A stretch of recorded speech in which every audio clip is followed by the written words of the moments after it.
12 Biggest Apple Fails of All Time. 1. Apple III, 1980. The Apple III, possibly the company's first real failure, was plagued by hardware issues that included faulty circuit boards and heating issues.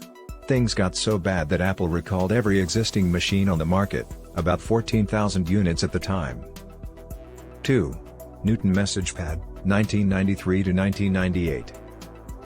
Apple's Newton PDA was certainly innovative when it debuted in 1993, but it was also pretty expensive, at $700, and its marquee feature, handwriting recognition, just didn't work in early iterations. Steve Jobs certainly realized it when he returned to Apple in the late 90s, killing the Newton to focus on Apple's core Mac business.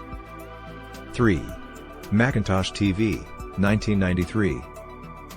This 1993 release added a cable-ready TV tuner card to a Macintosh LC520, letting you turn your Mac into a television set. But you couldn't watch TV and work simultaneously, nor could you capture any incoming video. Expandability options were about as limited as the character development on a daytime soap opera. 4. Pippin, 1996. The Pippin was intended to be the start of a platform, with Apple licensing the hardware and software to other electronics makers so they could produce their own Pippins. That dream was dashed almost immediately, and after shipping a total of just 12,000 units in the US by some estimates, Apple mercifully put Pippin out of its misery when Jobs rejoined the company 15 months later. Adam Ismail. 5. Hockey Puck Mouse, 1998. An ergonomic nightmare that was as difficult to grasp as it was to orient, the Hockey Puck Mouse deserved to be on the receiving end of a blistering Mark Messier slapshot. Thankfully, 2 years later, Apple replaced it with something that wasn't designed by a committee of sadists. Philip Michaels. 6. G4 Cube, 2000. When you're selling a computer whose primary appeal is its striking appearance, you'd better make sure that appearance isn't marred the second you take it out of the box. But that's what happened with the G4 Cube, a compact desktop computer that looked like it was floating on top of a square pedestal. Apple dismissed these as mold lines that occurred naturally from the manufacturing process. But try telling that to people who paid $1,799 for a computer whose looks were supposed to be as flawless as its performance. Philip Michaels. 7. iPhone 4 AntennaGate, 2010. When Apple released the iPhone 4 in 2010, the device became known for more than its streamlined redesign.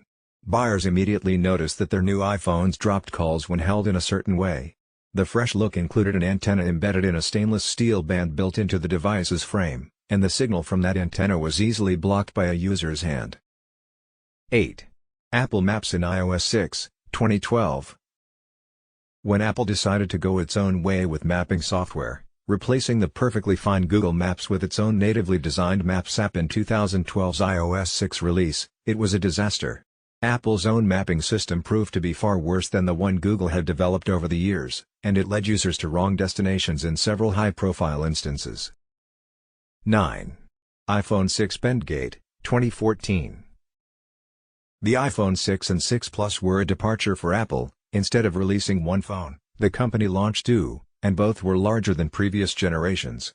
But some buyers claimed that the frames of the bigger phones bent when they were tucked into a pocket when the user was sitting down, due to the device's thinner aluminum frames. 10.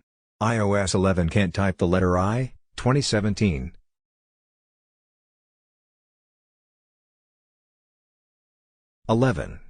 Batterygate, 2017 to 2018. In late 2017, complaints about slow performance in older iPhones came to a head when an iOS developer produced test results that confirmed that iOS updates were throttling those devices' CPUs. Apple confirmed that it was indeed managing performance to extend the battery life of older iPhones and prevent the devices from randomly shutting down. Users were furious. 12. HomePod Ring Aussie, 2018. Since the release of Apple's HomePod, it's safe to say that this is not the launch that Apple intended. From the less than enthusiastic reviews to the rings the home speaker leaves behind, this latest Apple product hasn't really made a strong first impression. Thanks for watching. Like and subscribe.